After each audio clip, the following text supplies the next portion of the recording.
나중에 이제 세균의 그 먹이가 될 수 있기 때문에 동상이 생길 수 있고요. 저체온증에 빠질 수 있기 때문에 이게 처음에는 약해 보였지만 시간이 지나면 뭐 이러한 것들로 병원에 많이 오시게 됩니다. 안녕하세요. 피부로 떠나는 여행 가이드 피부과 전문의 노성민입니다. 오늘은 화상의 초기 대처법에 대해서 이야기해 보겠습니다. 그 병원에 있다 보면 많은 분들이 화상으로 오시는데요. 뜨거운 물, 끓는 물에 의한 화상, 여성분들은 고데기에 의한 화상도 많이 있고요. 또 스팀에 의한 화상, 전기장판, 밤새도록 이렇게 누워 계시다가 생기는 저온 화상, 이러한 것들로 병원에 많이 오시게 됩니다. 자, 우선 그 화상의 종류가 있는데요. 화상이 들어간 깊이에 따라서 1도부터 4도로 나누고 있습니다.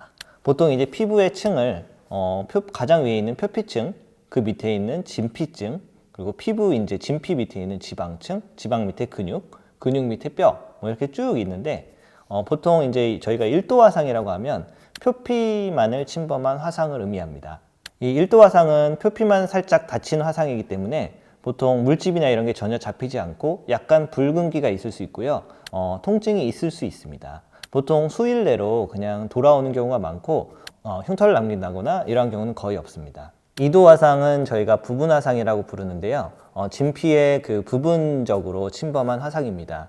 표피를 다 파괴했기 때문에 물집이 생길 수 있고 화상 부위가 붉고 눌렀을 때 통증이 발생할 수 있습니다. 2도 화상부터는 피부 흉터를 남길 수 있기 때문에 주의해서 봐야 합니다. 3도 화상부터는 저희가 이제 심한 화상인데요. 3도 화상은 전층 화상이라고 부릅니다. 그래서 진피의 전층을 침범해서 이제 그 피부와 혈관을 이제 다 파괴한 화상이라고 볼 수 있는데요.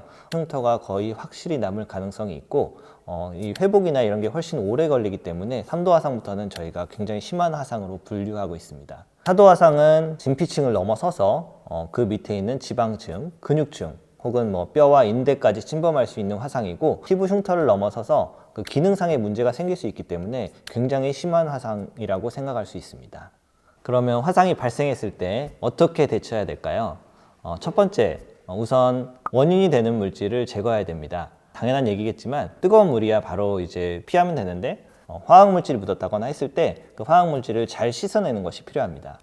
두 번째, 화상 부위 잘 식혀주기. 열감이 지속되면 화상이 조금 더 진행될 수 있다고 보기 때문에 보통 화상이 생기면 그 부위를 차갑게 식혀주는 것이 필요합니다. 흐르는 수돗물이나 차가운 수건 같은 걸 이렇게 대가지고 10분에서 20분 정도 충분히 식혀주면 화상이 더 진행되는 것을 막을 수 있어서 화상이 악화되는 것을 막을 수 있습니다.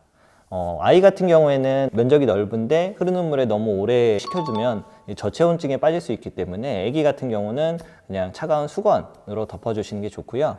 어떤 분은 이제 얼음을 써야 되지 않나 했는데 너무 차가운 얼음을 쓰게 되면 동상이 생길 수 있고요. 피부 혈관이 수축이 돼서 오히려 그 부위가 악화될 수 있어서 얼음을 사용하시는 것은 권장하지 않고 있습니다. 세 번째, 깨끗하게 소독하기. 저희가 화상 부위는 두 가지를 지키면 흉터가 덜 남는데요. 첫 번째는 수분 드레싱. 화상 부위가 그냥 가만히 놔두게 되면 이제 말라가지고 딱지가 생기잖아요. 보통 이 딱지라는 거는 외부의 물질로부터 피부를 보호하기 위해 어쩔 수 없이 생기는 건데요. 이 딱지가 생겨버리면 오히려 밑에서 새살이 차오르는 걸 방해할 수 있습니다. 너무 마른 딱지가 생기지 않도록 약간 그 위에를 촉촉하게 해주는 게 필요한데요. 그게 보통 저희가 뭐 디오덤이라던가 메디폼이라던가 그 약국에서 파는 수분 드레싱 제제 있잖아요. 그래서 그런 걸 붙여놓으면 살이 아래에서 잘 차오르고 딱지가 이르게 생기지 않도록 막아줄 수 있습니다. 또 하나는 감염되지 않게 깨끗하게 유지하기. 만약에 병변 부위가, 화상 부위가 진물이 나고 냄새가 난다 이러면 이제 그건 세균 감염을 의심해야 되고 세균 감염이 생기면 흉터가 발생할 확률이 더 높기 때문에 이러한 증상이 있으면 바로 병원을 찾아주시는 게 좋습니다. 네 번째, 그 물집 어떻게 터뜨릴지. 보통 이제 물집이 있으면 그 안에 있는 액체가 나중에 이제 세균의 그 먹이가 될 수 있기 때문에 이 물집은 제거하는 게 필요한데요. 이제 집에서 뭐 소독된 바늘로 깨끗하게 제거할 수 있으면은 그럴 수 있겠지만 일반적으로는 병원 가셔서 이 물집을 감염되지 않도록 터뜨리게 하는 게 필요합니다. 그 바늘에다가 실 이렇게 달아갖고 이렇게 통과해가지고 물만 빼면. 네. 맞는 건데. 근데 왜 실을 묶어요? 그냥 바늘만 하면 되는 거 아니에요? 물을 실을 흡수를 시키면서 네, 맞아. 맞아. 대박이다. 아니 물집을 제거하는 게 맞아요. 근데 이제 그 집에서 하다 보면 잘못하면 감염되니까 그 바늘이 깨끗해야 돼요. 그래서 바늘 라이트로 이렇게 하면 네. 그 병원에서는 물집을 뭘로 터트리는 바늘로 터뜨리죠. 병원. 똑같아요. 똑같은데 그 다 일회용 바늘이니까 사람 몸에 들어가는 바늘. 그 바늘로 일단 닦고 터뜨리고 그 다음에 소독약 뭐 항생제 연고 같은 거 발라주니까 아니 뭐 레이저로 터뜨리고 그러진 않습니다. 네, 그럴 필요도 없고요. 자, 그럼 화상을 입으면 어느 병원으로 가야 될까요? 그 가벼운 화상의 경우에 무슨 화상 전문 병원이라던가 뭐 이런 병원을 꼭 찾아가실 필요는 없어요. 전국에 화상 전문 병원이 그렇게 많지는 않고 뭐 1도, 뭐 가벼운 2도 이러한 경우에 꼭 찾아갈 필요는 없고요. 상처를 보는 과, 저희가 보통 피부과, 뭐 성형외과, 외과, 화상을 입게 되면 이러한 과에 내원하시면 될 것 같고요. 만약에 이제 그러한 병원에서 이 화상이 너무 심하다, 3도 이상이 의심된다, 이렇게 되면 보통 화상 병원, 전문 병원으로 의뢰를 해드리기 때문에 1차적으로는 가까운 피부과, 성형외과, 외과 등의 과를 찾아가시면 될 것 같습니다. 피부 트래블러. 뭐 소독하는 방법, 물집 터트리는 방법 말씀드렸는데 결국 증상이 조금 심해 보이면 꼭 병원을 가시는 게 필요합니다.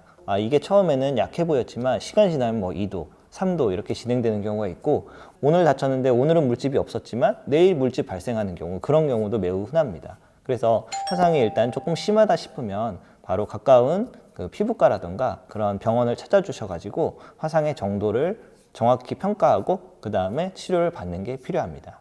오늘 내용 도움 되셨으면 좋아요, 구독 눌러주시고요. 저는 다음에 다른 내용으로 찾아오겠습니다. 궁금한 부분 있으면 댓글 달아주시고 많은 시청 바랍니다.